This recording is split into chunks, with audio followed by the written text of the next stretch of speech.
The Subcommittee on Workforce Protections will come to order. Welcome to everyone. I do note that a quorum is present. I note for the subcommittee that Ms. Roble Allard, of California is permitted to participate in the hearing today, with the understanding that her questions will come only after all members of the Workforce Protections Subcommittee on both sides of the aisle who are present have had an opportunity to question the witnesses. The subcommittee is meeting today to hear testimony on children at risk, examining workplace protections for child farm workers. This is an entirely remote hearing pursuant to House Resolution 8 and the regulations thereto. All microphones will be kept muted as a general rule to avoid unnecessary background when they're recognized to speak or when they wish to seek recognition. When members wish to speak or seek recognition, they should unmute themselves and allow a pause of 2 seconds to ensure the microphone picks up their speech. I also ask that members please identify themselves before they speak. Members should keep their cameras on while in the proceeding. Members shall be considered present in the proceeding when they are visible on camera, and they shall be considered not present when they are not visible on camera. The only exception to this is if they are experiencing technical difficulty and inform committee staff of such difficulty. If any member experiences technical difficulty during the hearing, you should stay connected on the platform. Make sure you're muted and use your phone to immediately call the committee's IT director, whose number was provided in advance. Should the chair need to step away for any reason, another majority member is hereby authorized to assume the gavel in the chair's absence. This is an entirely remote hearing, and as such, the committee's hearing room is officially closed. Members who choose to sit with their individual devices in the hearing room must wear headphones to avoid feedback, echoes, and distortion resulting from more than one person on the software platform sitting in the same room. To ensure that the committee's 5-minute rule is adhered to, staff will be keeping track of time using the committee's digital timer on the remote platform, which is visible in the gallery view on its own thumbnail window. Members are asked to wrap up promptly when their time has expired. Pursuant to Committee Rule 8C, opening statements are limited to the chair and the ranking member. This allows us to hear from all witnesses sooner and provides all members with adequate time to ask questions. I want to recognize myself now for the purpose of making an opening statement. Today, we're meeting to examine workplace protections for child farm workers. Today's hearing represents the third in a series to spotlight workers who are all too often overlooked, neglected, and exploited. These hearings have been intended to lift these workers up and champion their causes. Each day, hundreds of thousands of children, many of whom come from low-income migrant families, risk their health and well-being while working on farms across the country. Child farm workers should be able to rely on the basic workplace protections that are standard for other child workers. Unfortunately, our nation's labor law has left these child workers behind. And while the Fair Labor Standards Act provides labor standards and protections for children in the workforce, children working in the agricultural industry are either excluded from many of these protections or provided weaker protections. For example, unlike other industries, child farm workers can be assigned hazardous jobs, duties from the age of 16, and they can work full-time with parental permission during non-school hours as young as 10 years old.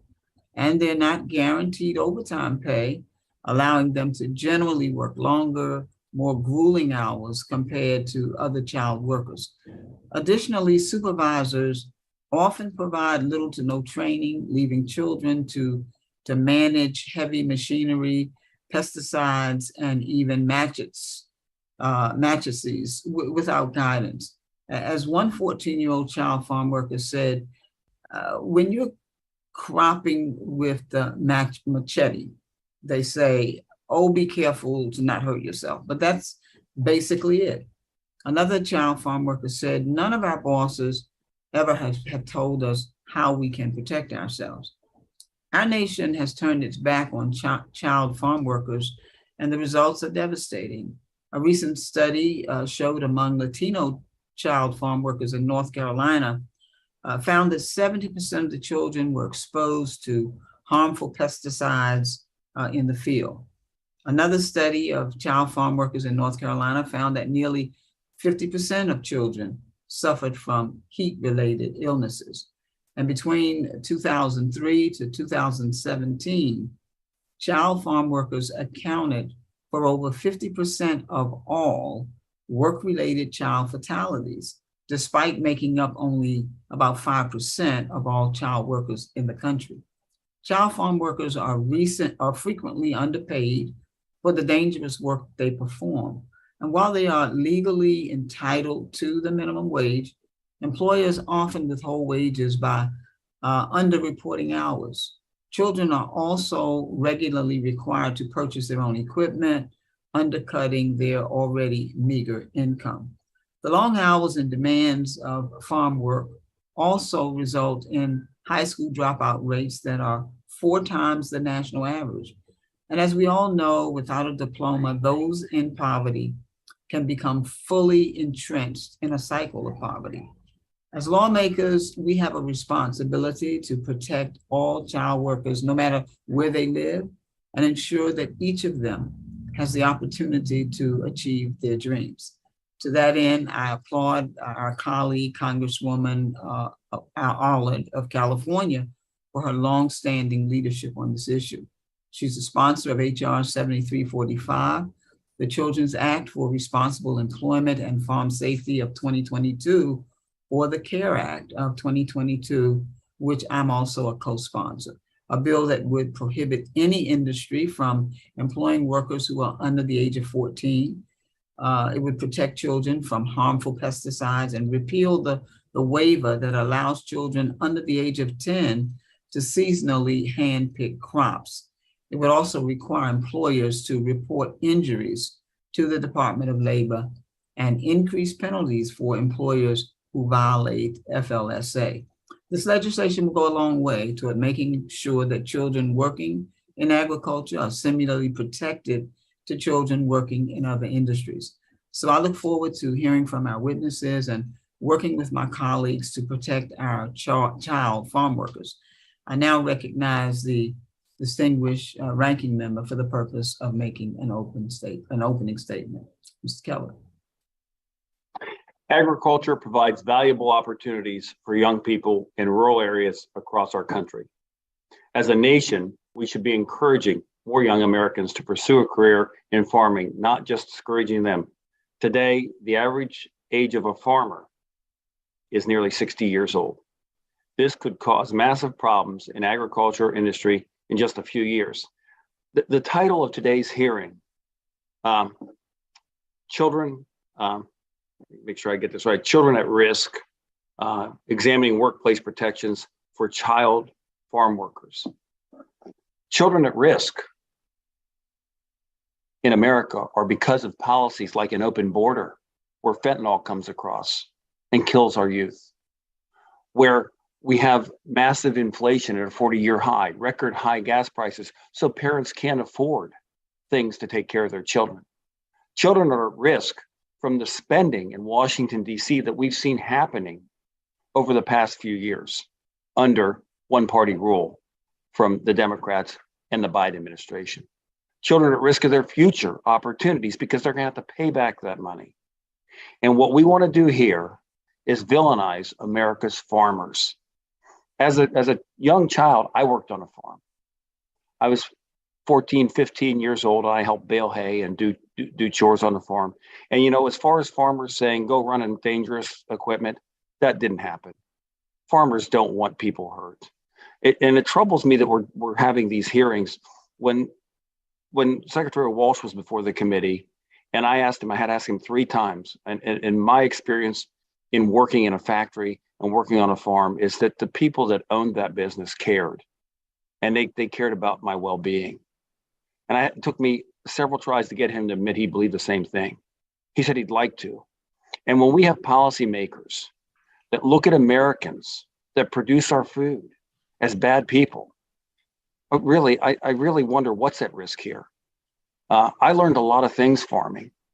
I learned things that were important to me when I was a youngster. I learned how to drive. I learned how to do a lot of things. And I learned that things that benefited me later in life, like a work ethic, how to problem solve, how to do a lot of things. That's what I learned. And I'm reminded of a thing said by Paul Harvey. He used to be a radio personality, a host. He had a show, and he would talk about things. And one thing he said in 1978, and I'm going to read it for the committee. And on the 8th day, God looked down on his planned paradise and said, "I need a caretaker." So God made a farmer. God said, "I need somebody willing to get up before dawn, milk cows, work all day in the fields, milk cows again, eat supper, and then go down to town and stay past midnight at a meeting of the school board." So God made a farmer. "I need somebody with arms strong enough to rustle a calf, yet gentle enough to deliver his own grandchild. Somebody to call hogs, tame cantankerous machinery, come home hungry, and have to wait lunch until his wife's done feeding, visiting ladies, and tell the ladies to be sure to come back real soon and mean it." So God made a farmer. God said, "I need somebody willing to sit up all night with a newborn colt and watch it die, then dry his eyes and say, maybe next year. I need somebody who can shape an axe from a persimmon sprout, shoe a horse with a hunk of car tire, who can make harness out of hay wire, feed sacks out of shoe scraps, and who planting time and harvest season will finish his 40-hour week by Tuesday noon, then paint him from tractor back, put in another 72 hours. So God made a farmer. God had to have somebody willing to ride the ruts at double speed to get the hay in ahead of the rain clouds, and yet stop in midfield and race to help when he sees the first smoke from a neighbor's place. So God made a farmer. God said, "I need somebody strong enough to clear trees and heave bales, yet gentle enough to tame lambs and wean pigs and tend the pink-combed pullets, who will stop his mower for an hour to splint the broken leg of a meadowlark." It had to be somebody who'd plow deep and straight and not cut corners. Somebody to seed, weed, feed, breed, and rake and disc and plow and plant and tie the fleece and strain the milk and replenish the self-feeder and finish a hard work's week with a 5-mile drive to church. Somebody who'd bail a family together with the soft, strong bonds of sharing, who would laugh and then sigh and then reply with smiling eyes when his son says he wants to spend his life doing what dad does. So God made a farmer. I worked on a farm, and I know how much the person that later became my stepdad after I got married cared about other people, cared about me coming to help on his farm as a kid from town. And I tell you what, I just want to say thank you to my stepdad for caring, for loving me, and teaching me so many valuable lessons of how special it is to be here in the United States of America.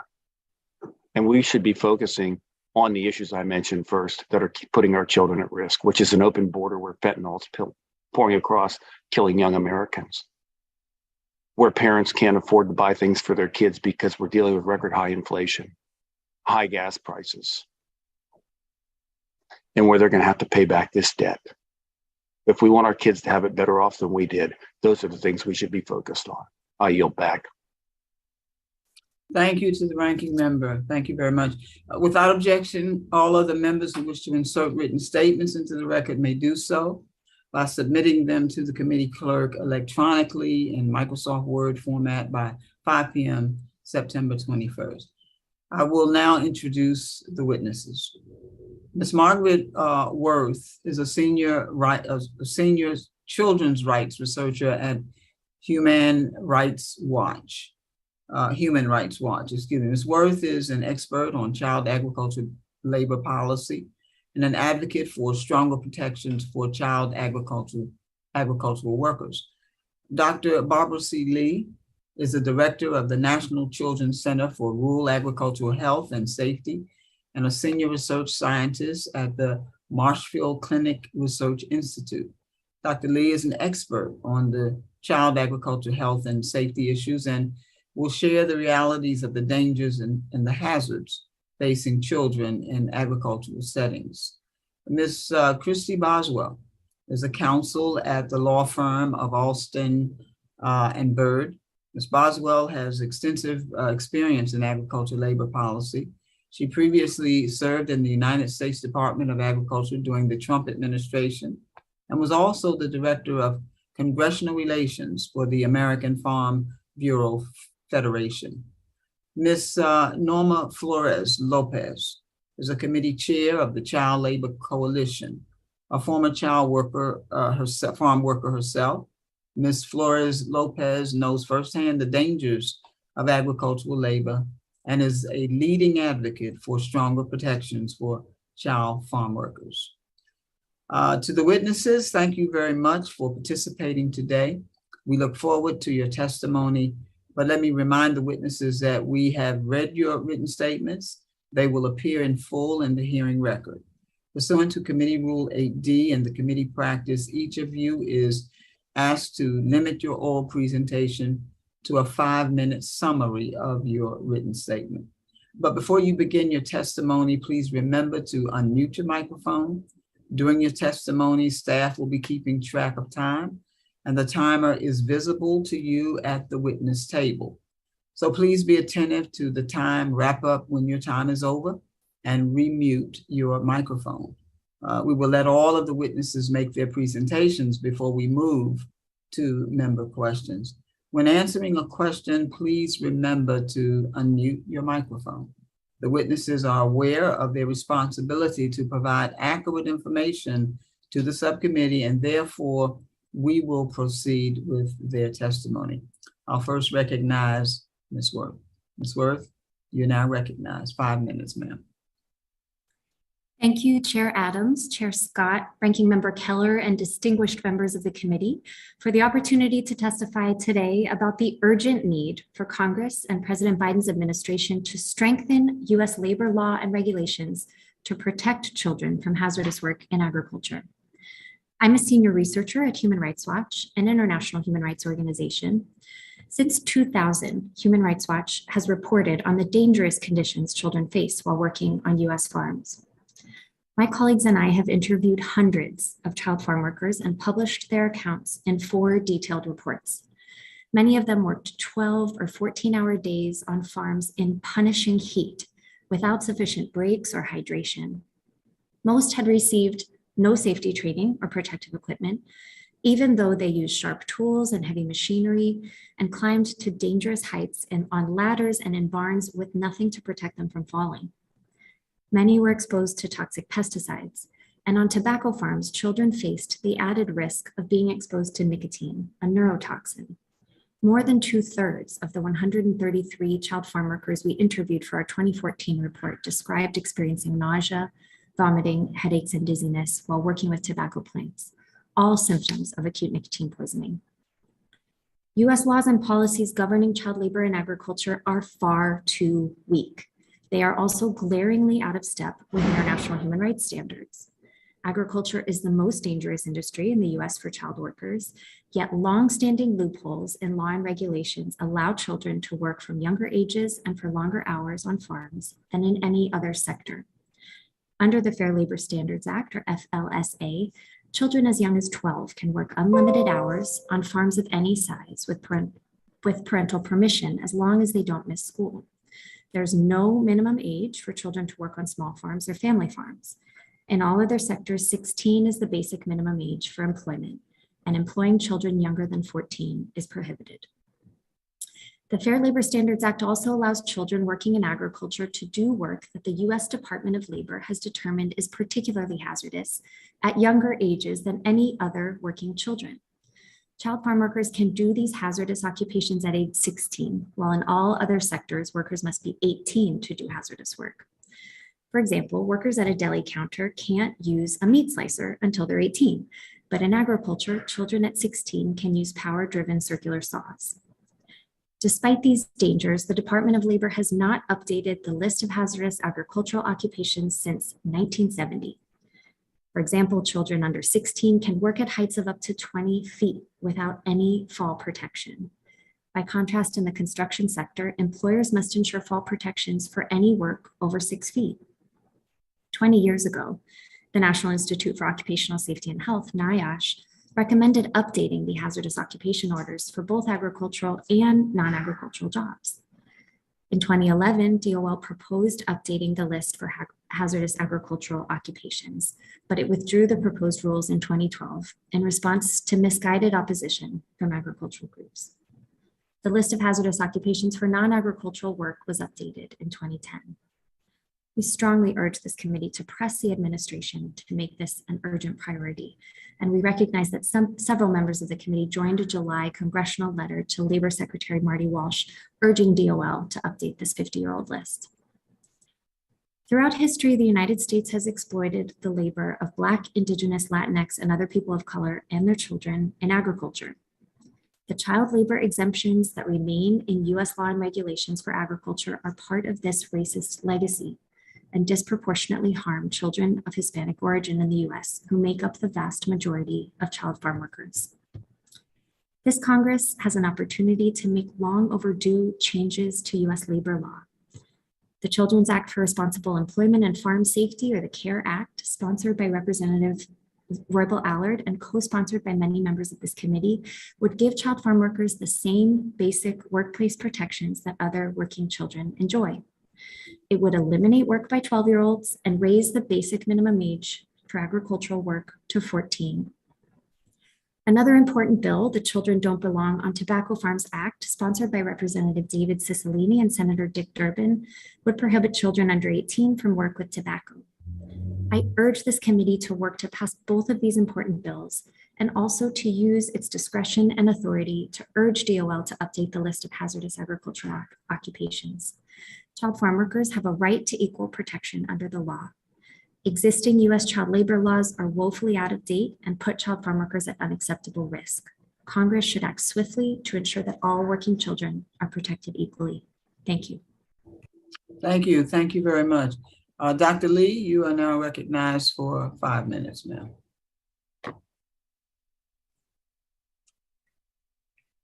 Thank you, Chairwoman Adams and Ranking Member Keller, for addressing this important issue.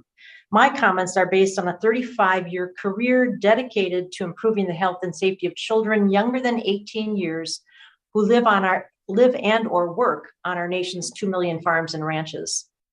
Agriculture remains one of the most dangerous industries in our country, and despite considerable progress in the past 30 years, far too many young people suffer health conditions and injuries associated with farm work. At the same time, we know that appropriate supervised work for young people offers valuable experiences and perspectives as they later become productive contributors to our society. Our team here in Marshfield, Wisconsin, spearheaded the 1996 National Action Plan for Protecting Children in Agriculture, endorsed by Congress and launching a major initiative led by the National Institute for Occupational Safety and Health, or NIOSH. And in 2007, we helped create the Agricultural Safety and Health Council of America, or ASHCA, to increase collaboration between agricultural safety researchers, educators, and agribusiness and farm organization leaders. And although this committee is addressing working youth, please keep in mind that more than 2/3 of farm injuries and deaths occur to non-working children. Certainly, they all deserve protection from agricultural hazards by their parents, guardians, and or work supervisors, with public policy playing a key role. Regarding occupational injuries, the simple fact is that agriculture has the leading number of deaths across all industries for workers younger than 16, and the numbers are even more startling for workers younger than 14, with about a dozen dying on the job each year. And for non-fatal work-related injuries, about 2,900 farm youth and 750 hired youth are seriously injured each year. Most common sources of injuries and deaths are tractors and work vehicles such as ATVs and skid steers. Other causes are machinery and livestock. In addition to injuries, youth workers also face health risks. Most notably, there are respiratory exposures from organic dust, pesticides, cleaning agents, and toxic gases. And there is no question that climate change is having negative impacts on farm work and will likely intensify in the future, with conditions such as high heat and extreme weather storms.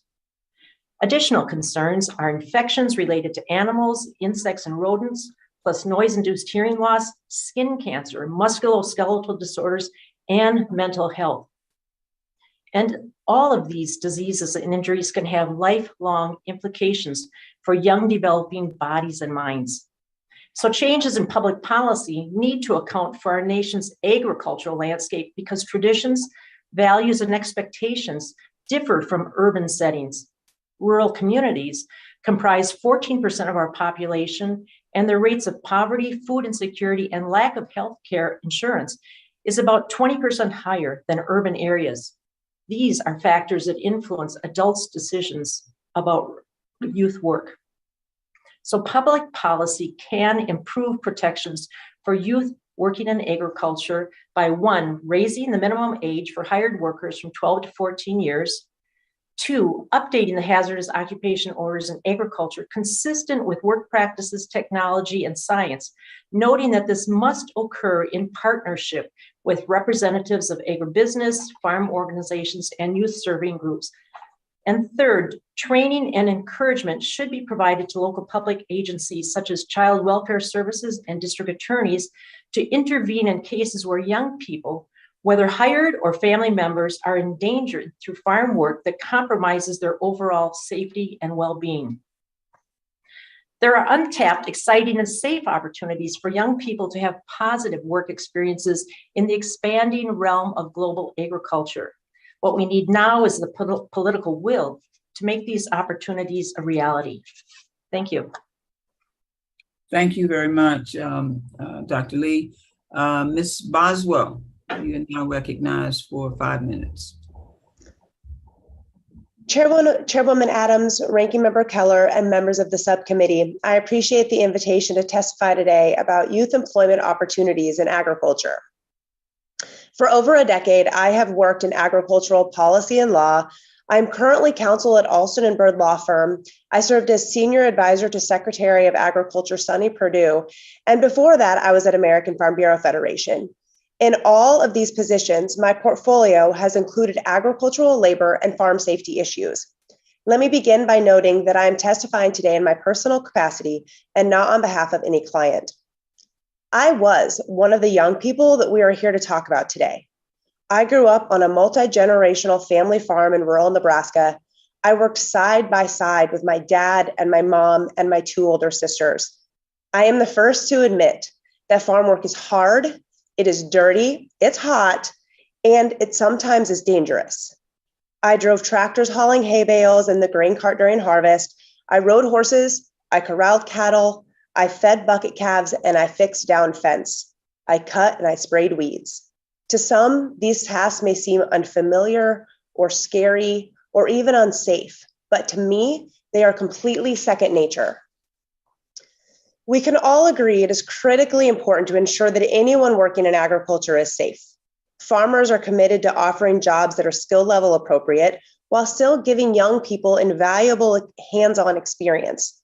Farmers don't want anyone to get hurt, and they work very closely with their local FFA chapter, extension offices, and safety experts to provide practical educational experience in a controlled environment, like farm safety days, but also farmers guide their employees to safely perform their jobs in a work environment. I hope we can also agree that giving young people job opportunities to build responsibility and develop life skills is incredibly important. In many farming communities, the only job available is working for that local farmer. That hands-on experience gets young people excited about agriculture. Farming is not for the faint of heart. It takes substantial capital investment, acceptance of risk, and grit. It is a dedication that can only be cultivated by being engaged at a young age. With the average age of a farmer being nearly 60 years old and the need to feed an ever-growing population, it is critical now more than ever that our policies develop our next generation of farmers and ranchers rather than discouraging them. Unfortunately, HR 7345 fails to balance the mutual goal of safety with the need to provide youth experience in agriculture. The bill completely removes parental discretion and restricts the type of jobs that youth could perform on the farm. The bill dictates an arbitrary age threshold for when youth are ready for a type of work, completely ignoring their own individual experience and maturity level. Past regulatory proposals, such as the one that we saw from the Department of Labor during the Obama administration, were misguided and overreaching, severely narrowing the parental exemption and opportunities for student learning, plus designating everything from milking a cow to standing on a 6-foot ladder as hazardous. I understand the sponsors of HR 7345 do not intend to limit exemptions for family farms and student learner programs.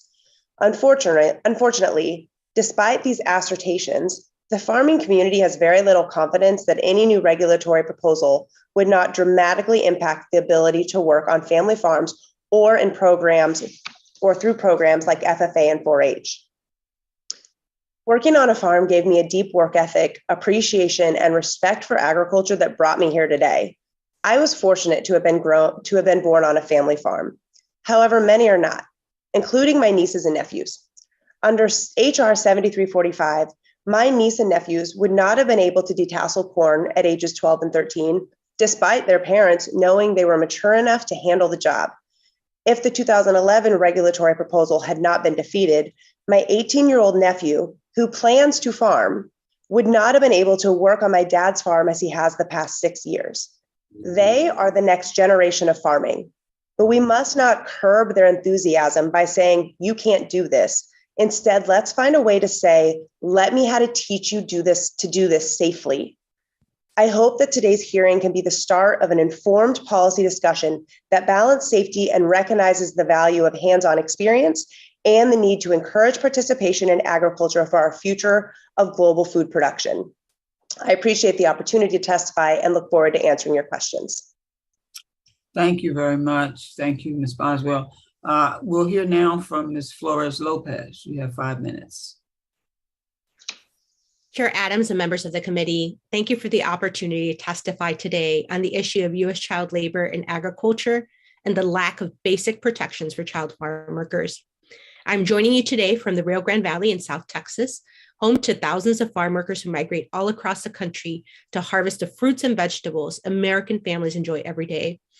Each year, my family packed all of our belongings into a pickup truck and headed up north to Indiana, Michigan, Colorado, and Iowa to work in corn and asparagus fields, apple orchards, and packing houses.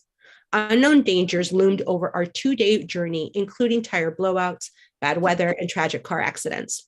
Our long road trip ended at dilapidated and crowded housing and isolated rural communities with the promise of backbreaking work ahead. This way of life was my parents' inheritance from their parents, and in turn, they passed it down to me and my 4 sisters. A life of survival and hard work, of low wages, a lack of protections, and unfulfilled promise. My father and mother, both US-born children, were pulled out of school at a very young age and tasked with helping their desperately poor families by working on American farms.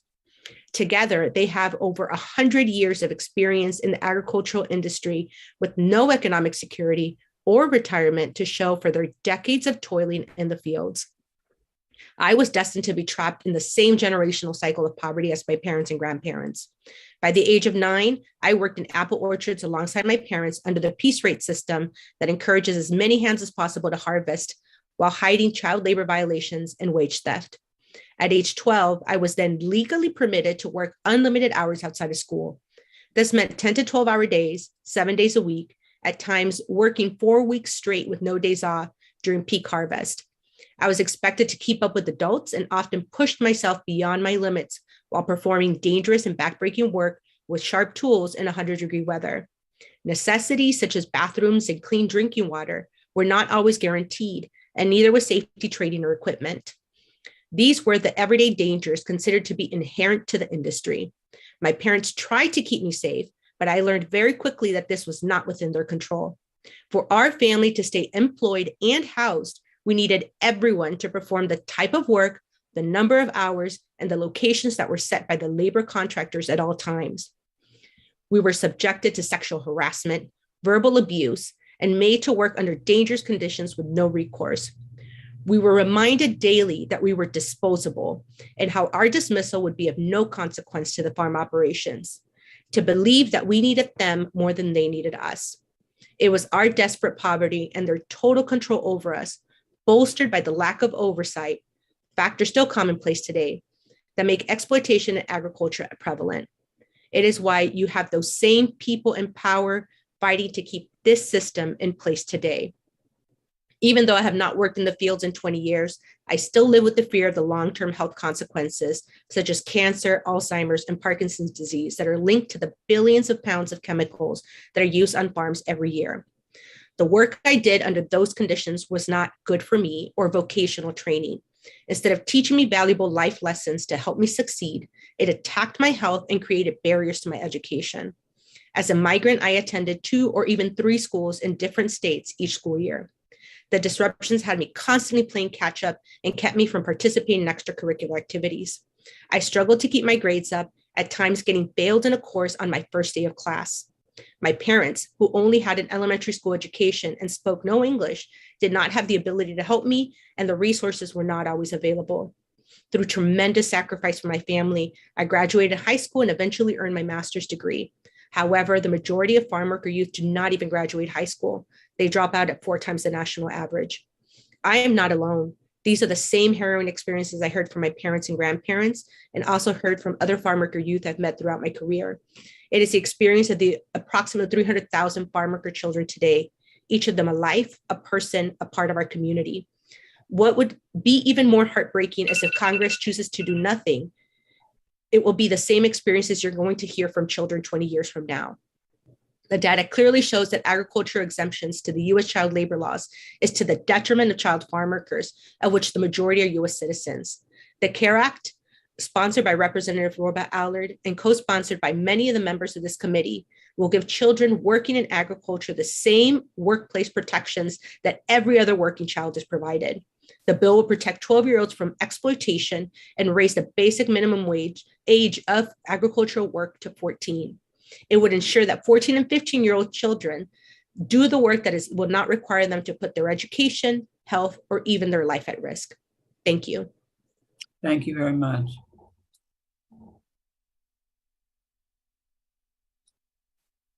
Under Committee Rule 9A, we'll now question witnesses under the 5-minute rule. I'll be recognizing subcommittee members in seniority order. Again, to ensure that members' 5-minute rule is adhered to, staff will be keeping track of time, and please be attentive to the time, wrap up when your time is over, and remute your microphone. As chair, I now recognize myself for 5 minutes.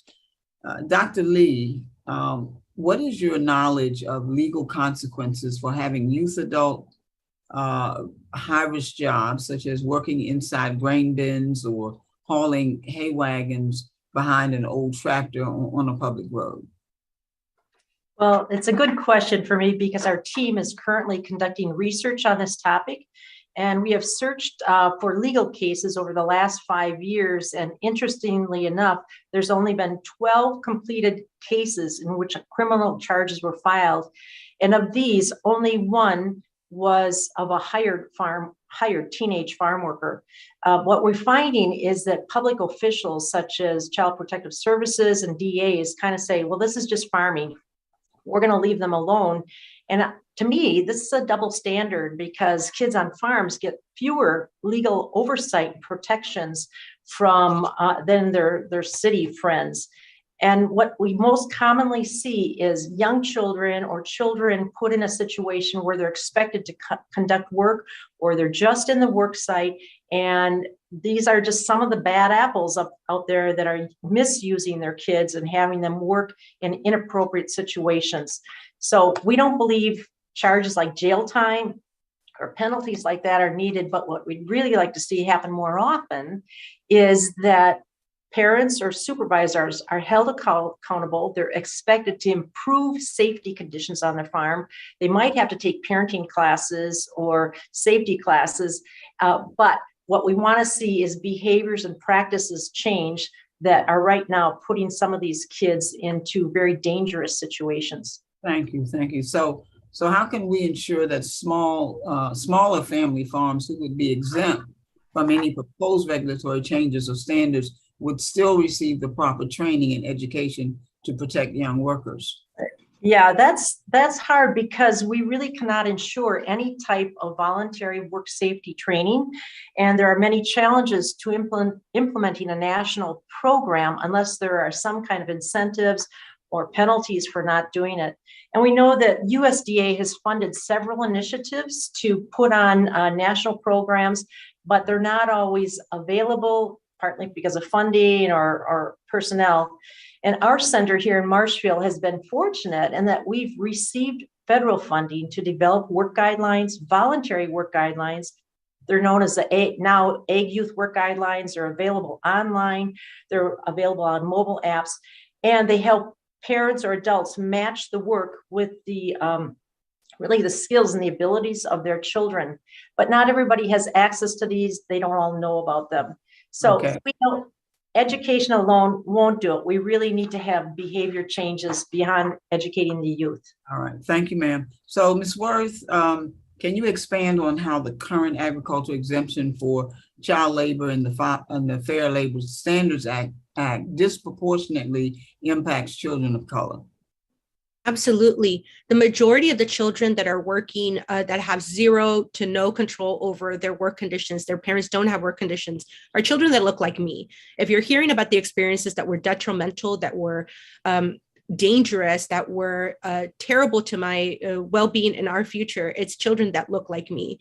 Back when the Fair Labor Standards Act was set, it was children that were Black, that were being exploited out in the fields and made to work for very, very low wages. And today, it's very much the same conditions, but the difference is now we're exploiting the Latinos, the migrant communities that are coming into the US that are desperately poor and don't have any recourse, don't understand the language, are isolated in rural communities, and don't have any real way of being able to reach out and ask for help. Those were the same conditions that I saw of myself and people that look just like me. I would work alongside at times next to kids that were from the community, that were white, that spoke English, and the treatment was night and day. And the fact is that the law permits for them to treat me terribly while allowing children that are white, that are of the community, that sit next to mom and dad in church, to be treated very differently than people like me. And we need to make sure that we're protecting all children, not just being okay with the fact that it's those kids of the community that are being protected while the migrant ones are being left to be exploited. Thank you very much, and thank you both for your testimony. I'm going to yield back now, and I'm going to recognize the ranking member for the purpose of questioning the witnesses. Ms. Boswell, in July, 46 House Democrats sent a letter to Secretary of Labor Walsh asking him to revive a 2011 proposed rule issued by the Obama Labor Department that restricted youth employment on family farms. In 2012, DOL withdrew the passed rule or proposed rule after farmers across the country, Democrat and Republican members of Congress, and other government officials raised substantial concerns. What were some of the concerns with the 2011 proposed rule? Thank you for the question. The proposal under the Obama administration was completely misguided and made broad sweeping changes that completely blindsided the agricultural industry. I was at American Farm Bureau Federation at the time. There was no discussion before that proposal came out with the ag industry or engaging anyone that would have firsthand experience with farming practices. While saying that it protected the family farm exemption, it is completely false. In the proposed language, it limited the structure so that if I worked on my dad's farm and he was and the farm was an LLC, I no longer could work, as if the legal structure in today's farming makes any difference of my dad's care about my health and safety.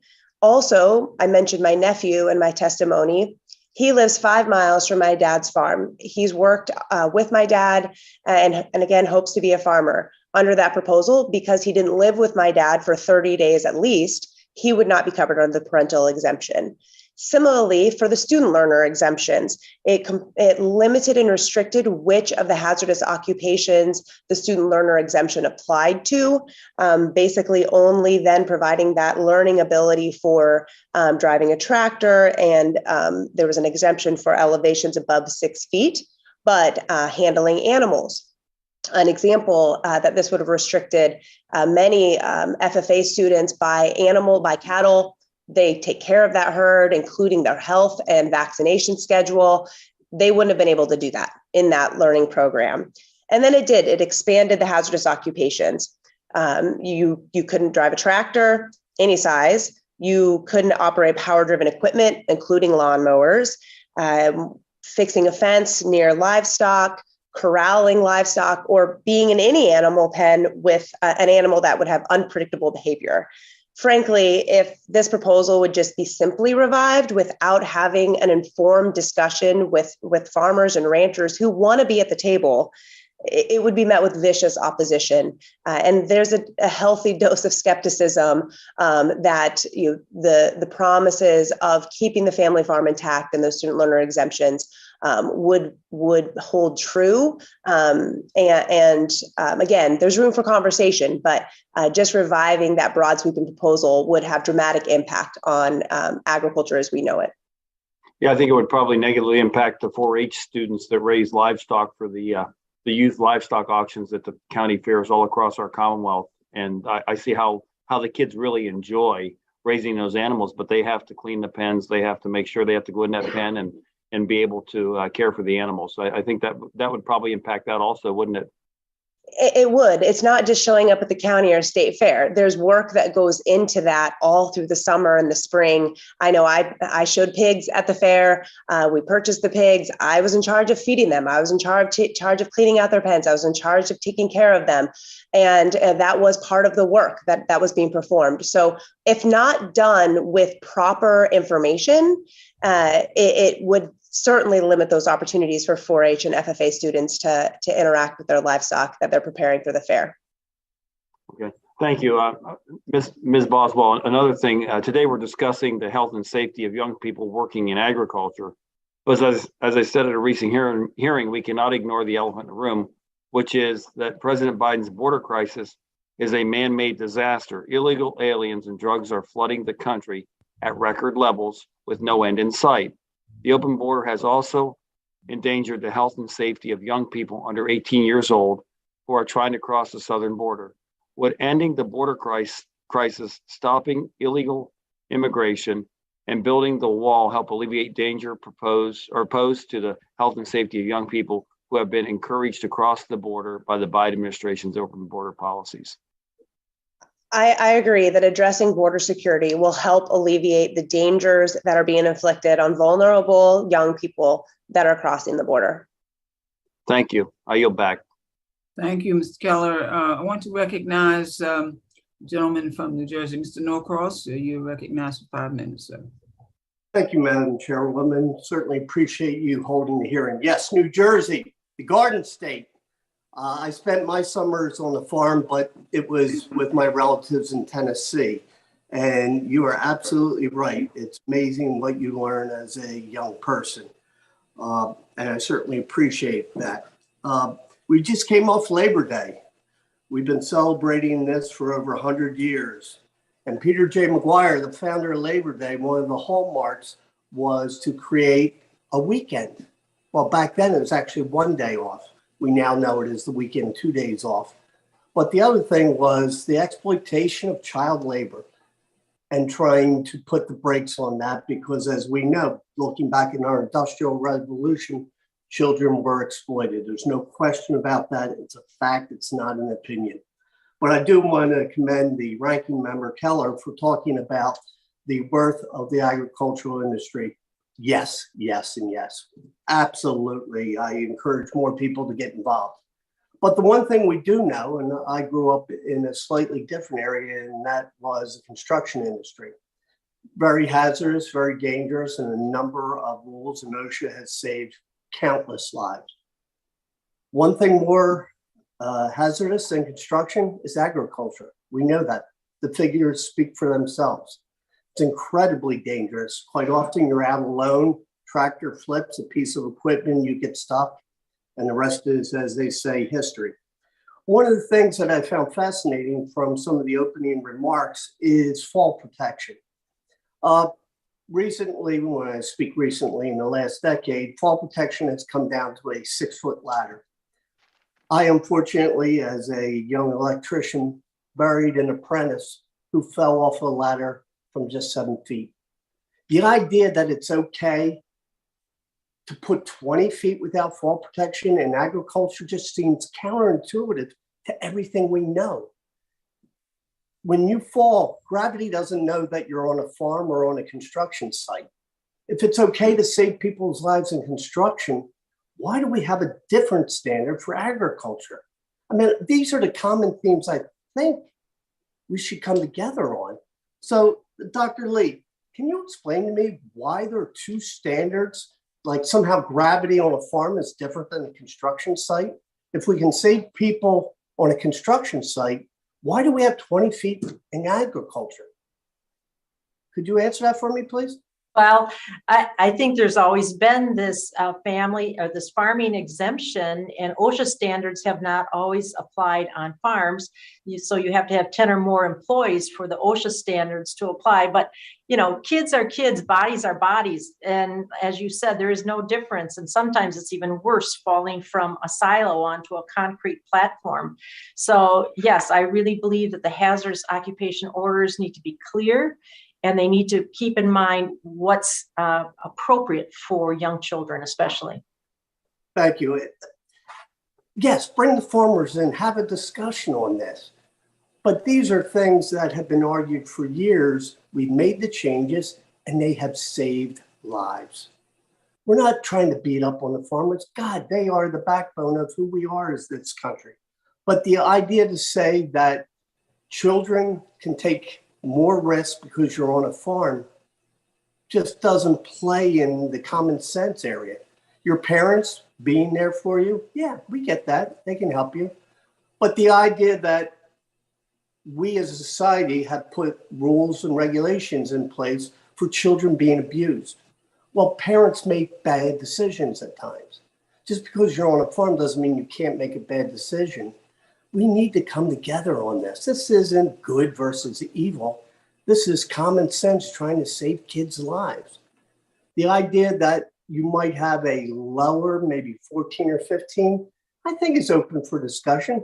But having a 10-year-old having to go to work, climbing a 20-foot ladder, now that's a potential extreme. But the one thing that I see are the highest fatalities for children under 16 happen on farms.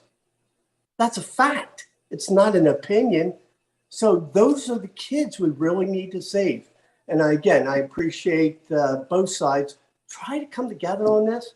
I'm going to co-sponsor this bill. I think it's a great idea.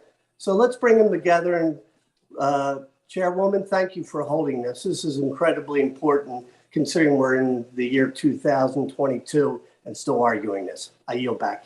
And thank you, sir. I want to recognize the ranking member of the Committee on Ed and Labor, Dr. Fox. You recognize 5 minutes, ma'am.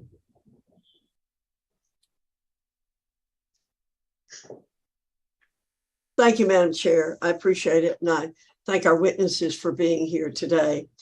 I want to thank the ranking member of the subcommittee for the piece from Paul Harvey. I had heard that many, many years ago, but it's a good reminder of all the many things that farmers do.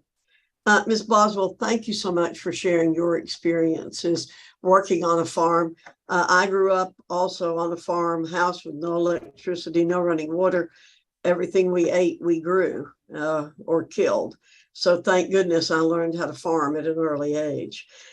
You note in your testimony the average age of an American farmer is 57.5 years old, while fewer than 10% of agriculture producers are under 35 years old. Do you have concerns about policies that discourage youth participation in agriculture, such as HR 7345?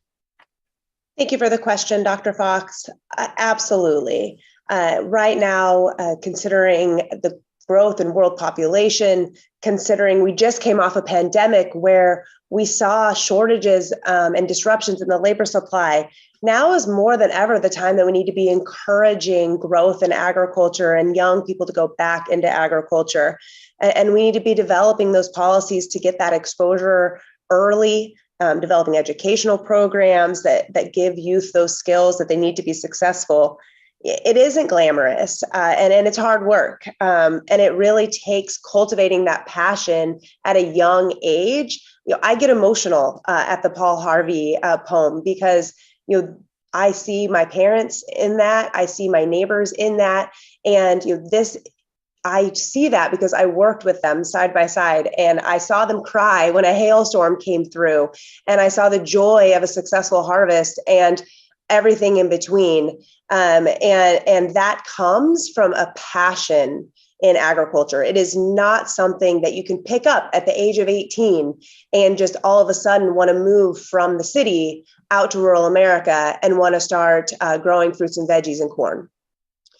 Yes, well, we're very, very fortunate that we have people who feel that passion. And as a small-time farmer myself, I'll tell you, we've really enjoyed our garden this year and really been blessed with it and grateful. I understand what you say. Ms. Boswell, FFA and 4-H are invaluable education programs that encourage and develop young leaders for careers in agriculture. And Mr. Keller mentioned this before, but would HR 7345 have a negative impact on youth participation in FFA and 4-H programs? And would it undermine the effectiveness of these vital programs? In my opinion, it would. Restricting the ability of student learners to work until the age of 14 would absolutely impact the participation. FFA programs start in middle school, and in fact, they're even prioritizing middle school programs to try to foster that interest in education at an earlier age. And this is in rural and urban America. And 4-H clubs start even younger than that.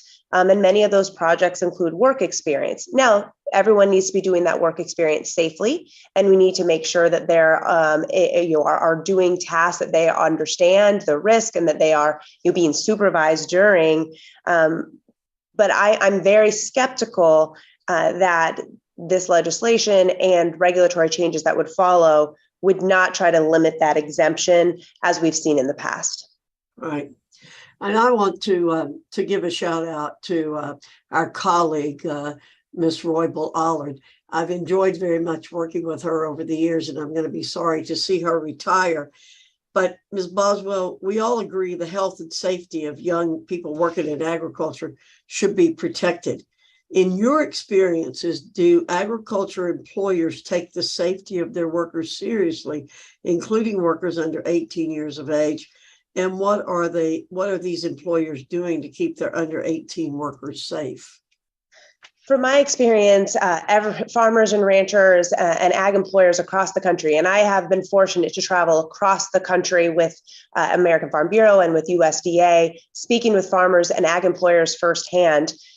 They want to be able to have the tools to do it right, to be able to follow the law, to understand the law, and to be able to treat their workers in safe working environments with the tools that they need to prevent injury. The key is being proactive here. And I have personally represented agricultural employers and farmers with Dr. Lee on the board of ASHCA, also participated in the Safety in Agriculture and Youth project that was funded by USDA, and distributed those materials and those guidelines that were put together by safety experts and by those directly working on the ground and representing farmers' interests out to farmers and ranchers across America to help them to apply those. Again, the key is to be proactive here. Setting an arbitrary age limit, it does not give those resources. It only discourages participation overall. Thank you, Madam Chair. I yield back. And thank you, Dr. Fox. I want to recognize Representative Stevens You have 5 minutes, ma'am.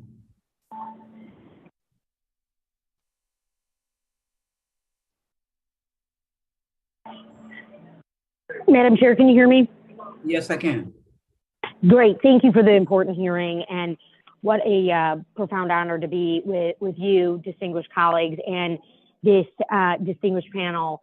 I will tell you, in Michigan, we had more people die than were born last year, and we are continuing to roil from the effects of the COVID-19 pandemic and opioid epidemic and an overall labor shortage. And at the same time, we are hearing from our farms in Michigan about the absolute need to increase the workers through visa programs. And I have had this conversation. We've got Better Made Chips located in Detroit. I've had this conversation with their farms, and we are at a breaking point. And so while we look to meet the needs of the agricultural industry, I'd like to associate myself with the comments made in this hearing that we have an obligation to protect our children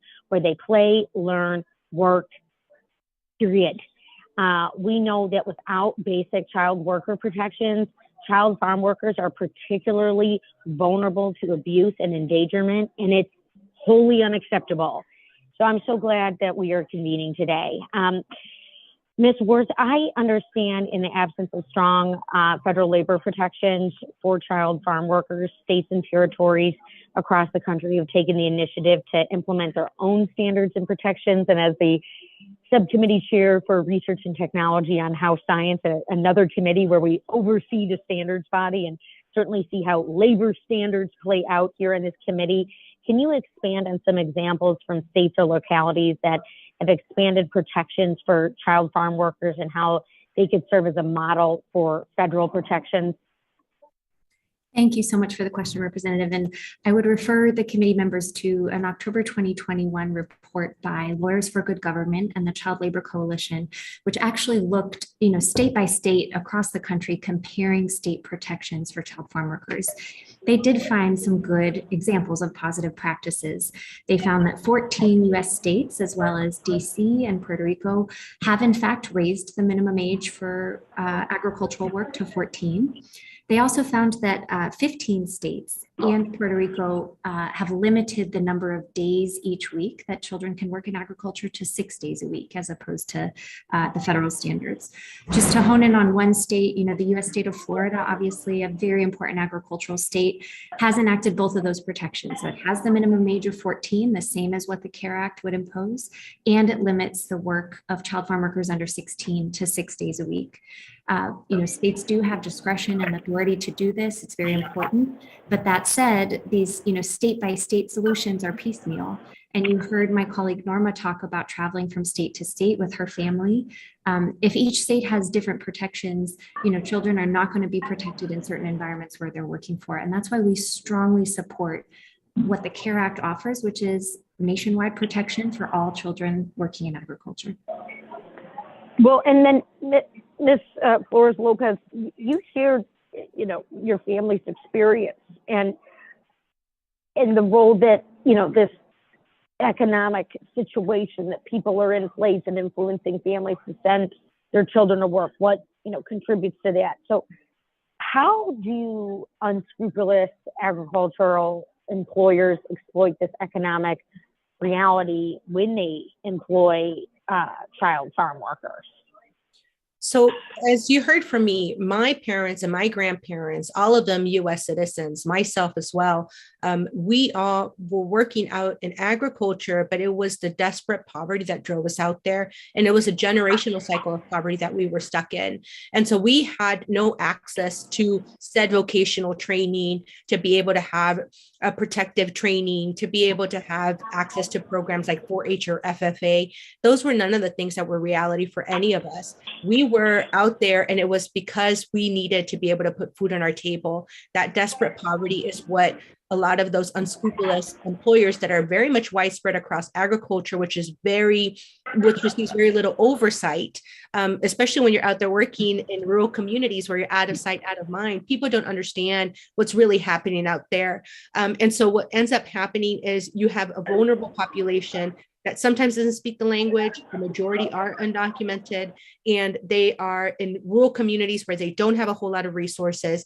These are different situations that create very dangerous vulnerabilities for farm workers, especially children that, again, it's the desperate poverty and the lack of fair pay that really contributes and makes exploitation ripe in agriculture. Well, thank you so much. And Madam Chair, I'm going to yield back. Thank you. Thank you. Thank you, Representative Stevens. I want to recognize Representative Miller Meeks now. 5 minutes, ma'am.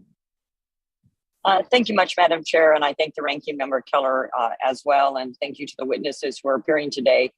Although I'm a doctor and a lieutenant colonel, retired lieutenant colonel from the Army, and a congresswoman, my first job actually was at 13 picking cucumbers in Southeast Texas. I also live in an agricultural state, and my district is a heavy agricultural district. I have participated in over 20 county fairs and the state fair, and I know the pride that young people have, even at a young age, of showing their rabbits, their chickens, their calves, that they have bottle fed, their hogs, and even their llamas, to name just a few of the animals and livestock that they've shown. I've also seen them develop tremendous amount of pride in their work and increased work ethic, ability to problem solve, to adapt, to improvise, and the tremendous confidence they have in raising an animal, showing an animal, talking about their animal, and develop public speaking skills. And it's interesting, we're having this hearing, and since the time I was sworn into Congress on January 3rd of 2020, I have asked this question numerous times, both in education and labor and in the select subcommittee on the coronavirus pandemic task force, that not once have we had a hearing on the repercussions of closing schools and masking children. Not once have we talked about the mental health mental health consequences on our children, the rate of suicide. And I brought up numerous times, actually put forward an amendment in the Ed and Labor Committee during the ARA funding in order to have $2 billion of the ARA funding go to mental health in K through 12 and $2 billion go to mental health in undergraduate colleges. And not one Democrat voted for that amendment. So here we are talking about family farms, the majority of which are family farms in which children may work, trying to cultivate people into the family farming business. And instead, we're talking about overreach, overregulation by the federal government and the concern that we have on corporate farms and how this would enhance that. Not once have we talked about the rate of youth suicide from the COVID-19 pandemic and shutting down schools at the behest of the teachers' unions. Not once have we talked about the learning loss, which we finally have seen that the New York Times acknowledged just recently, and another article was in the Wall Street Journal. So I find it interesting that we're talking about a section of the economy where children or young people, youth, may work on their family farm at a young age, develop tremendous schools, and perhaps we would rather have children stay indoors and our youth stay indoors and watch television or play video games, knowing that that doesn't put them at risk of obesity, it doesn't put them at risk of isolation, it doesn't put them at risk of any other health conditions, but yet we're going to talk about this one sector. I find that to be unconscionable, that we will not address all of the negative repercussions on children, to include loss of learning, mental health, suicide, addiction, and overdose, to, as my colleagues have mentioned, on our southern border, wide open with the amount of drugs and fentanyl coming across our borders, with record numbers of overdoses and drug addictions. So I will just ask a simple question, Ms. Boswell. 98% of all farms in the US are family farms, most of which are small businesses. What impact would changing Department of Labor regulations and the way the Obama administration proposed in 2011 and we're doing now have on small family farms? In your experience, do these businesses have in-house counsel and compliance staff that they could address the administrative and regulatory burdens? Thank you for the question. As I've said before, and in my testimony, had we not defeated the Obama administration's proposal on child labor, it would have had dramatic impacts on the family farm, despite assertions to the contrary. Farmers, most, again, 98% are family owned, and most farms don't have headquarters. They have their homes. They're doing business over the kitchen table, and they're walking out. Their commute is from the front door out to the barns or to their machine shed to start the day. That was my experience, and that's the experience of most of my classmates and friends. They're savvy, no question about it. To operate a farm, you have to be savvy. However, they don't typically have HR teams. They don't have in-house counsel. They don't have a team with them that's going to manage the record keeping that's increased, let alone a record keeping burden as is proposed in this legislation that would add fines just for record keeping, rather than putting resources towards educational materials or making sure farmers have access to prevent injury, to tools that they need to prevent injury on the farm with those working there. Do you think that this would create more detriment to being able to have a family own and operate farms and lead to more big business corporatization of farms? This, along with decreasing the interest of young people and impacting the desire of young people to go into farming, we already see consolidation. It is really hard to be a farmer. My dad just retired this year. And it's ending that cycle. My nephew is going to try to jump in, but it's going to be hard to find land and to have the capital investment. And that's why there's a lot of farming and ranching, young farmer and rancher programs, mentoring, training from USDA and state governments. Maybe we should keep those, but also start that interest at a young age and get that mentoring and real hands-on experience. The lady's time is up. Yep. Thank you very much. I was at the Farm Progress Show, and all of those young 14 and 15-year-olds want to go into farming. This is detrimental practice, and we need to focus on the open border with people being sex trafficked, children being sex trafficked, drug abuse, and COVID-19 pandemic and learning loss. We need to concentrate on that. I yield back my time. Thank you. Representative Mondaire Jones, you are recognized, sir. 5 minutes. Thank you, Madam Chair, for holding this hearing, and to all of the witnesses for being here today.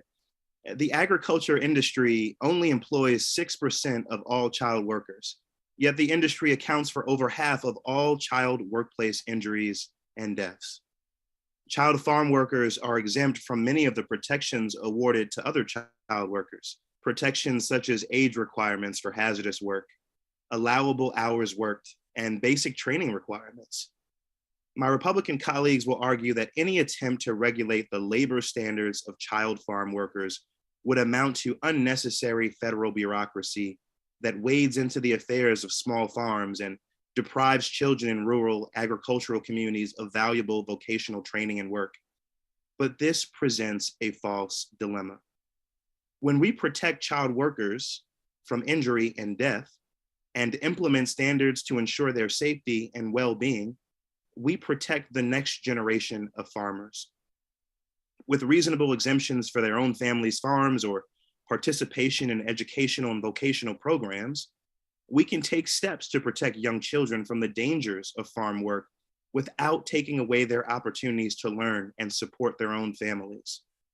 For the child farm workers, many of whom are people of color and are migrant or seasonal workers, who are not working for their own families, and who may in some circumstances be victims of exploitative labor practices, reforming our labor laws is essential. In the cases of these children who are not working to support their own families, there is no reason why they should be subject to different labor standards than any other child in this country. When more US child workers are dying while working in agriculture than in any other industry, and when an average of 33 child farm workers are injured each day, something needs to change. In Ms. Boswell's written testimony, she claims that a dedication to farming, quote, can only be fostered by being engaged at a young age. While there is a need to support youths who want to pursue careers in agriculture, I question whether the best way to do that is to maintain labor standards and practices that we know to be actively harmful to the future of our agricultural workforce. In your testimony, Ms. Flores Lopez, you stated that even today, 20 years after you last worked in the fields, you are still worried about the long-term health impacts of your time in those fields as a child. Would you please expand on the sorts of long-term health risks that child farm workers face? Thank you for the question. Both of my parents are cancer survivors. So is my aunt, many of the family members. Those are the lucky ones that survived. I also know that there's just as many people that didn't survive that I knew that I grew up alongside in the fields. This was, as I had mentioned, because of the fact that we were exposed to the billions of pounds of pesticides and chemicals that are used on farms every year. That after years of exposure, it's hard not to point to, especially given that there's science that links the long-term exposure to those chemicals and those long-term health conditions that my family and my community has endured. And so while we may not have access to capital, a retirement plan, any of those things to be able to show for the decades of working out in agriculture, what we have shown is the health disparities that my community has had to deal with, including myself. So I'm essentially waiting every year when I go to my do my annual checkup to see if any of those impacts of that exposure. We talk about supposedly these educational programs and safety training programs.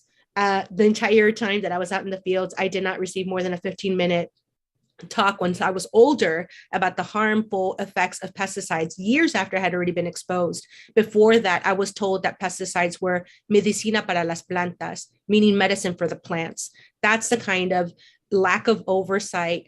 That's the kind of danger that farm worker children are put in, especially given that children are not little adults. They are much more susceptible to a lot of these harms as they're growing, as their bodies are growing up. They are exposed to high levels of chemicals, to high weather conditions like extreme heat or cold, of having to really push their bodies to be able to help make ends meet.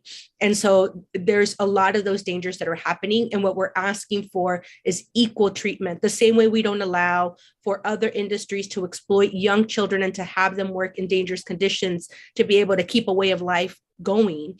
We are asking that farm worker children be treated just like every other child in America and protected. Ms. Flores Lopez, my time has expired, but let me just say quickly, I feel for your pain. What you just described is unconscionable. No one should ever have to experience that. You and your family will remain in my prayers.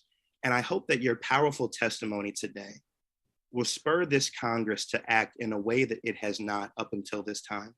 Thank you so much. And I yield back, Madam Chair. Thank you. Thank you, Mr. Jones. I want to recognize now Mr. Owens. You are recognized, Representative Owens. Thank you, Madam Chair. Thank you so much. Let me just start off. I've had the honor to have a grandfather who raised 13 children in Texas, a successful farmer, and every one of these kids grew up on that farm, learned work ethic, and became very successful. My dad is an agronomist, got his PhD at Ohio State. Taught, was a professor in this arena of agronomy, agriculture, and had a farm the last 35 years of his life. I was raised around the farm. I actually thought about at one point going into that industry because I have so much respect for it.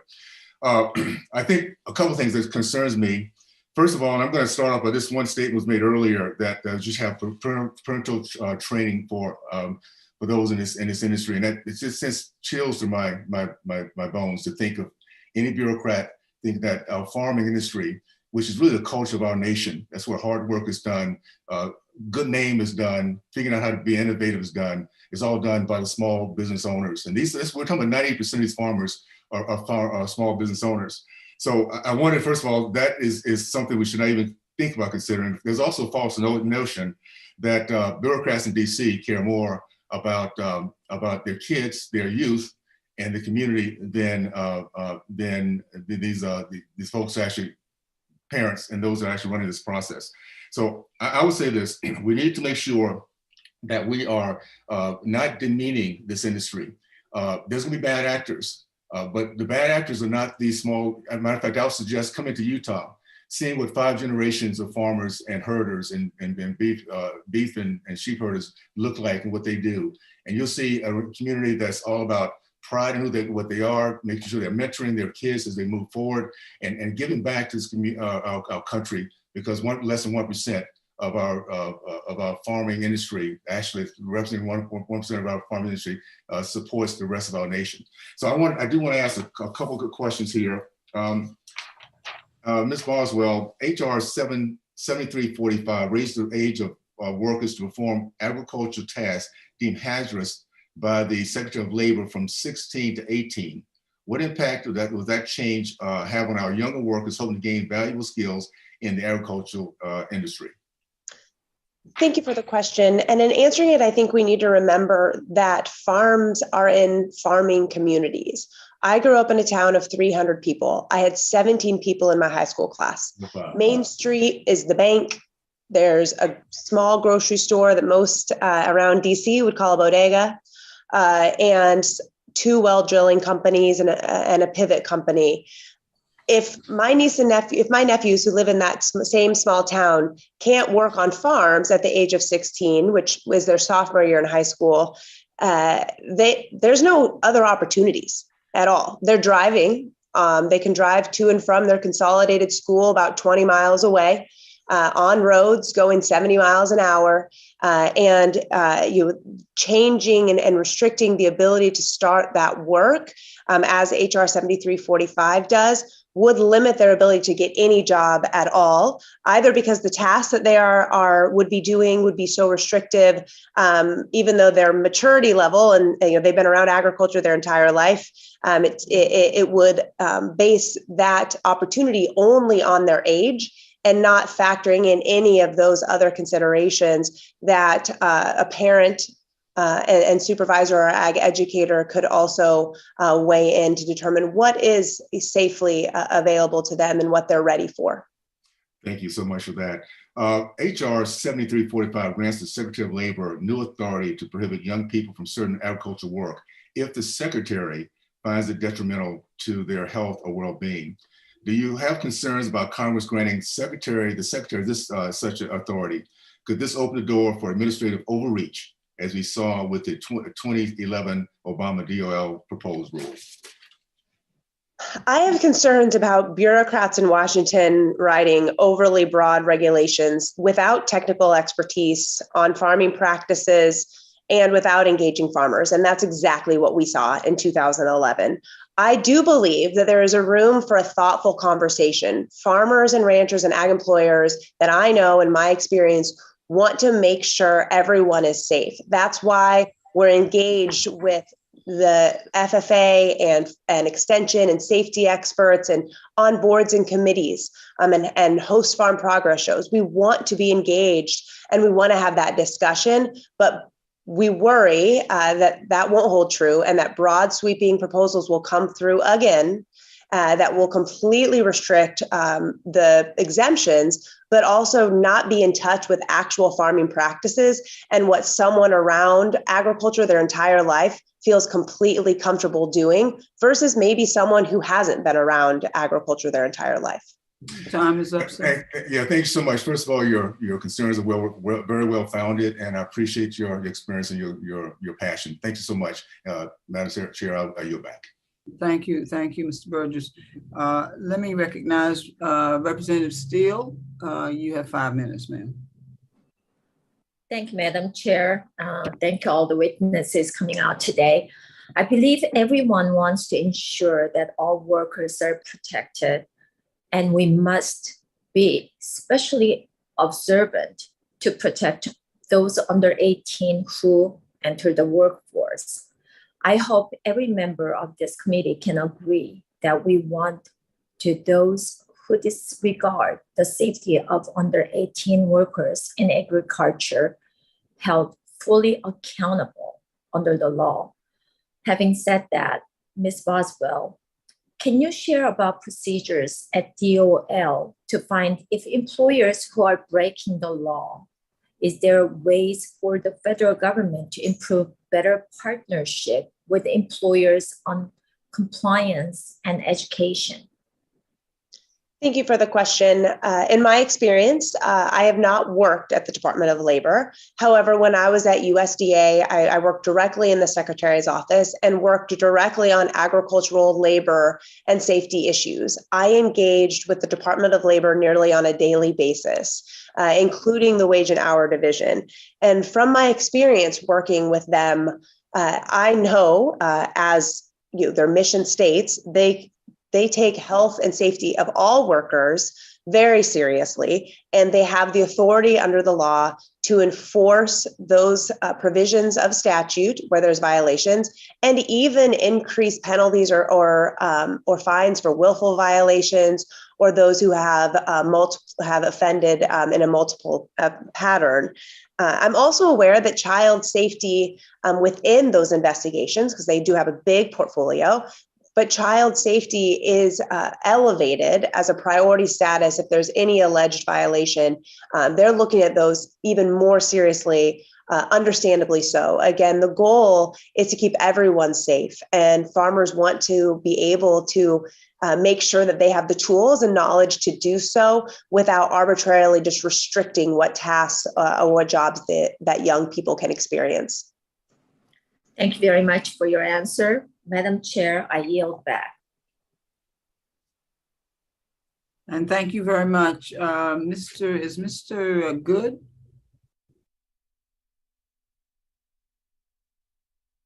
Is Mr. Good? I don't see him. All right, let me move to the chair of the full committee on Ed and Labor. Mrs. Scott, you are recognized, sir. Thank you. Ms. Worth, as you recognize in your testimony, proposals to improve child labor standards in the agriculture industry generally exempt small family farms from the regulations. Can you tell us what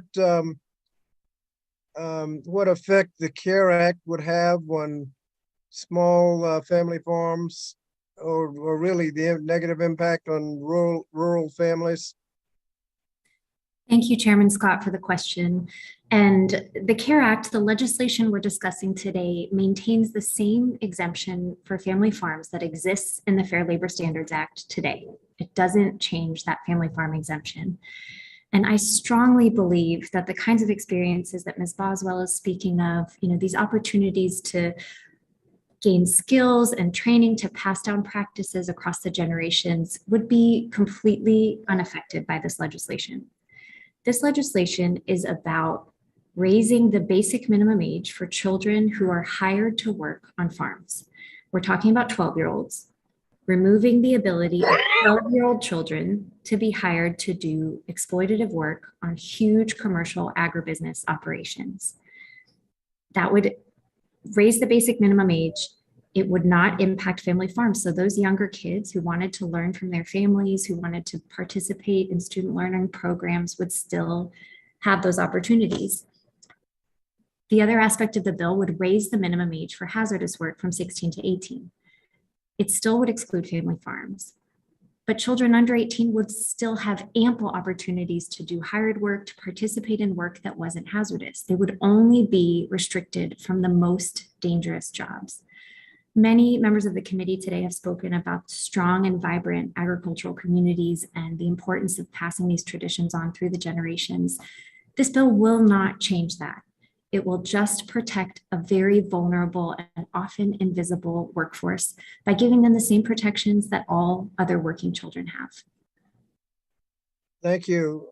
Ms. Boswell, why should agriculture be different from other industries, fast food restaurants, for example, and other jobs when it comes to child labor? And why wouldn't the arguments you make apply to all child labor laws? Thank you for the question. Congress recognized the distinction in agriculture when it passed the Fair Labor Standards Act, that it is and continues to be an industry driven by family operations, and not just parents, not just immediate, but aunts and uncles and grandparents, which have been restricted in proposed regulations in the past. And also, Congress recognized that this is food production, and there's more and more demand to supply safe and affordable food. And without being able to, again, foster that interest, to be able to safely and encourage participation, I do believe that this bill would impact that.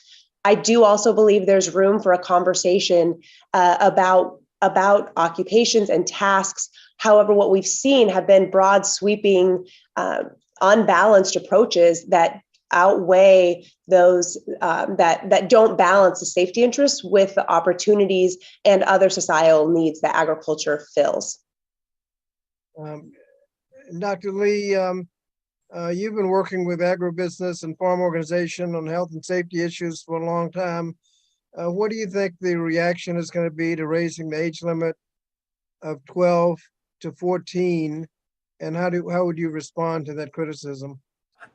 Well, thank you for that question. And as we've been hearing, the vast majority of producers, agribusinesses, and farm organizations really want youth to have a positive, safe experience in agriculture.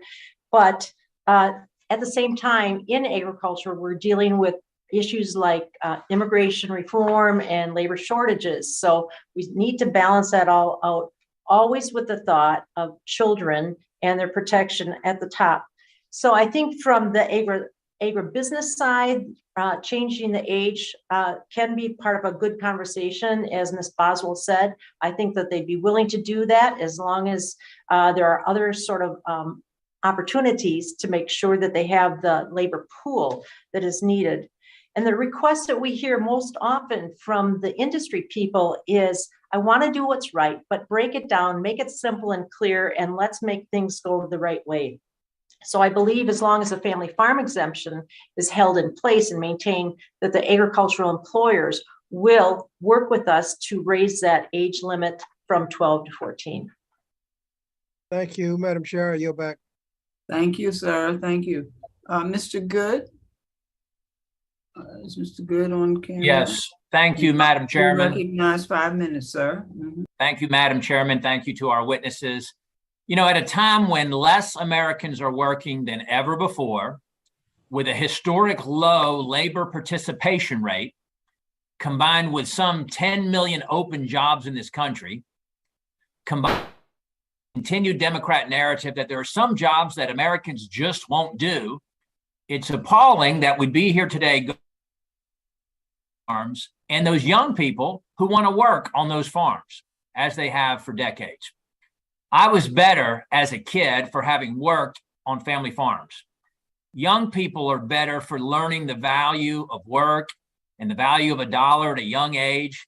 Young people are better for learning the values, the life skills and the work skills that are taught on a family farm. Hard work is noble and it never hurt anybody. And those who feed our country, our family farms, are better for the young workers who they rely on. But today's hearing represents Washington at its worst, those who cannot do and those who do not know, trying to dictate rules and regulations to those who do and those who know. Family farms and hardworking young people represent what is right about America, and yes, what made America great and what makes America great today. Farmers already have it tough enough. They're struggling to survive today. And I recognize that many in the majority maybe have no farms in their districts. Perhaps they've never visited a farm, or maybe they've never met a farmer. But you can't feed this nation in the cities. You got to go to the rural areas. You got to go to the farmers. That's who is literally feeding our country. And it's incredible that we'd be trying to make it tougher on them today.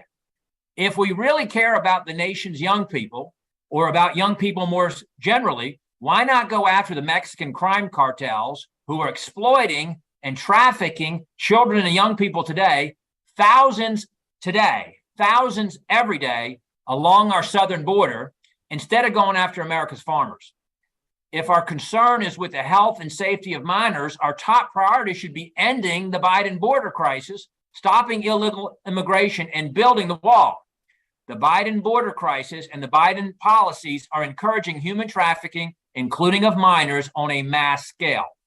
Ms. Boswell, I appreciate you being with us today. I appreciate your testimony. Ms. Boswell, we know that the Democrats don't believe that parents should have a say in their kids' education, or they label them domestic terrorists.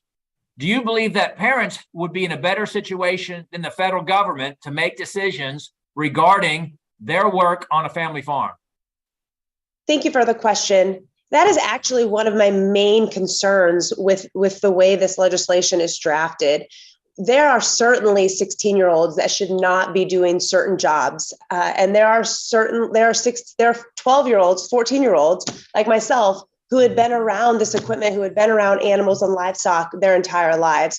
I think a parent is more equipped to look at their child. And I refuse to believe that a parent is exploiting their children or wants to put their children at risk, or their grandparent or their uncle. I refuse to believe that. So I believe that a parent can look at their 12-year-old, just as my sister did with her son, and say, this is a great opportunity for you to learn time management skills, for you to understand what it takes to have that responsibility, for you to earn some cash that maybe you can come visit your aunt in Washington, D.C. with. All of those things are important, and a parent can make that decision much more than the Department of Labor or Congress, who doesn't know that individual's experience or maturity level. Well said. You know, this bill also would give the Secretary of Labor unrestricted authority to limit farm workers under the age of 18 from work that the Secretary of Labor, irrespective of their qualifications, experience, or knowledge, that the Secretary of Labor quote, finds detrimental to their health or well-being. Ms. Boswell, could that phrase, detrimental to their health or well-being, in this bill be abused to weaponize the Department of Labor against rural farmers? I do believe that it can, especially if uninformed. The devil's in the details of those hazardous occupations, and you having experienced individuals who are out on the ground, you operating the equipment that has been greatly improved. The farm today is not the farm I grew up on. Thank you, the industry, for stepping up and putting more safety equipment and protections in equipment, for putting fruits and vegetables on trellises to help alleviate some of that hard work. That engagement is important. And there are certainly tasks, I said in my testimony, there are certainly tasks that are dangerous in agriculture, but we have to have an informed discussion about what those are with people who actually work on the farm. Thank you, Ms. Boswell. I'm thankful for American farmers. I'm thankful for what I learned working on a farm. I'm thankful for your testimony today. Madam Chairman, I yield back. Thank you very much. I want to yield now to Ms. Roybal Allard of California. Ma'am, you're recognized for 5 minutes. Okay, thank you very much, Madam Chair, for allowing me to participate in today's hearing. I just want to make it very clear before I ask my question that we were very, very careful in drafting this bill to make sure that we did not in any way change current law as it impacts family farms and educational programs.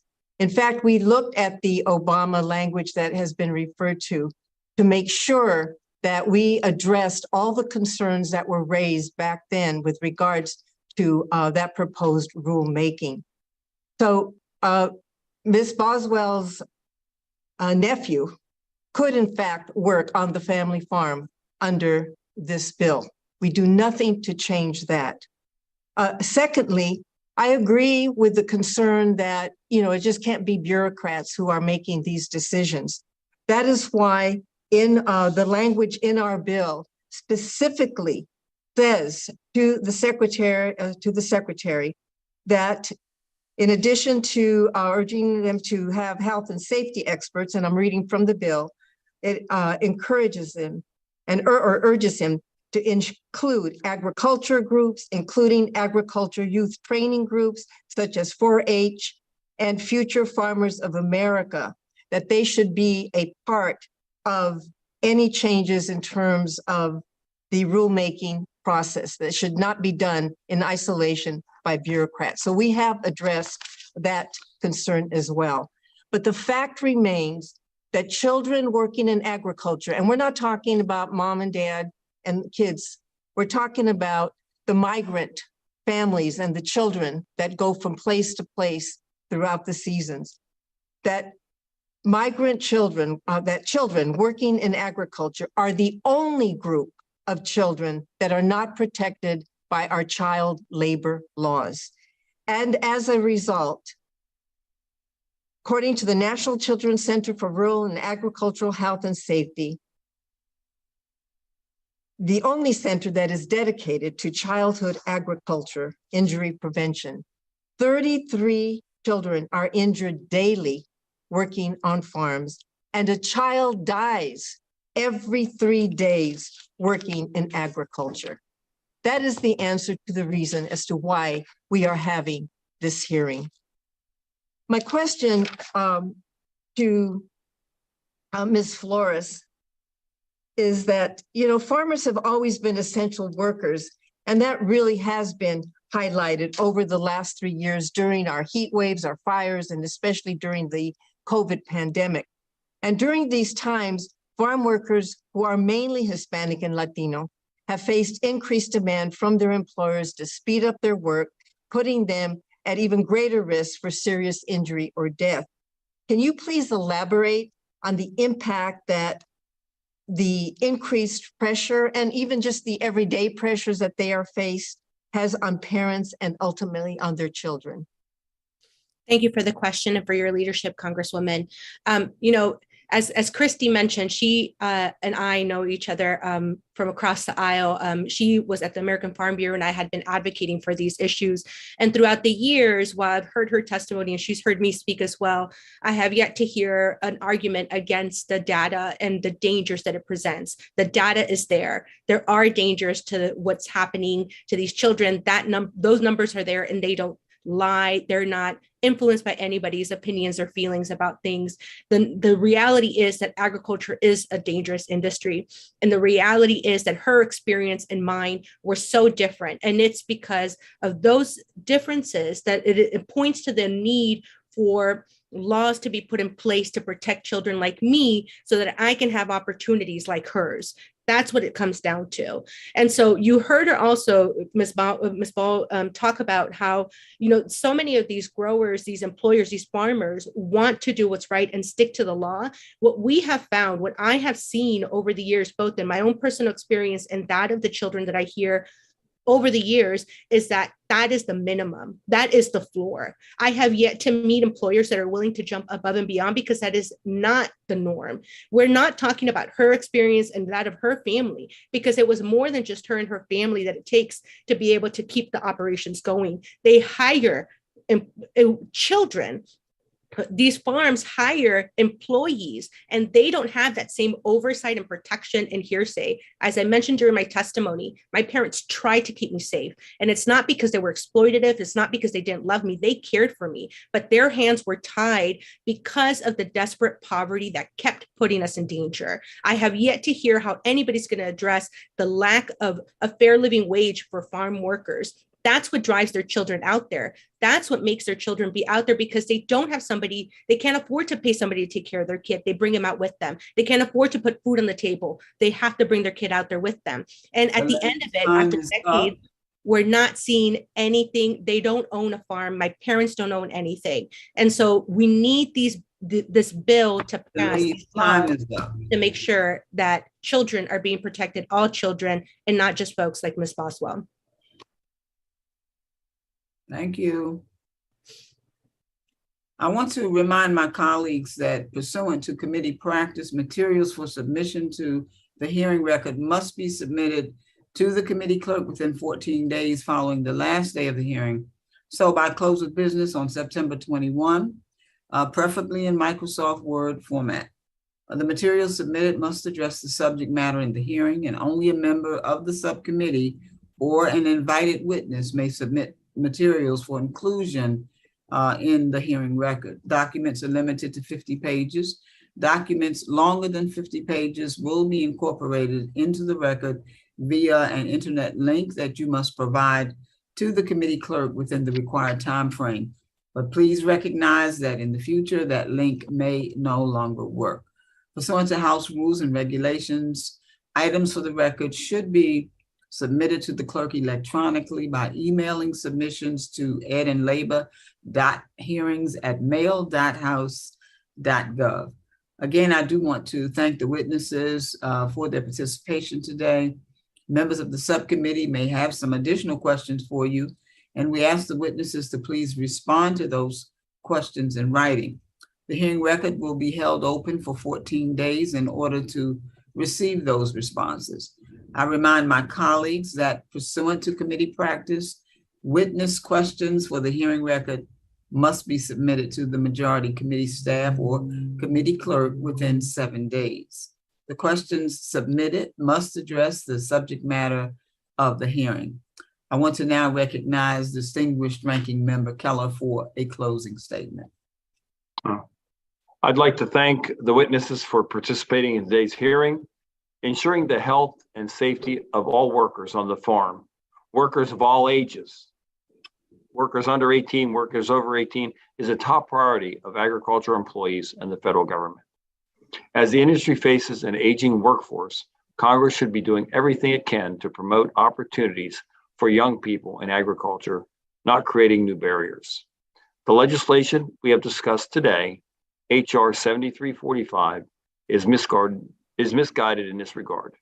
Committee Republicans have serious concerns that this legislation could impact family farming operations and valuable youth education programs like 4-H and FFA by opening the door to administrative overreach.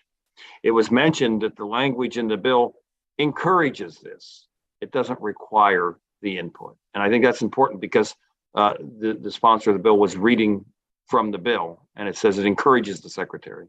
It doesn't require it. So I think there's a lot of concern here. This is not an idle threat. In fact, the Obama administration pushed a regulatory proposal that would have harmed opportunity for youth in agriculture employment and on family farms. Democrats want to advance policies that are unworkable, yet another attack on rural America. The last thing America's farmers need is more Washington knows best policies.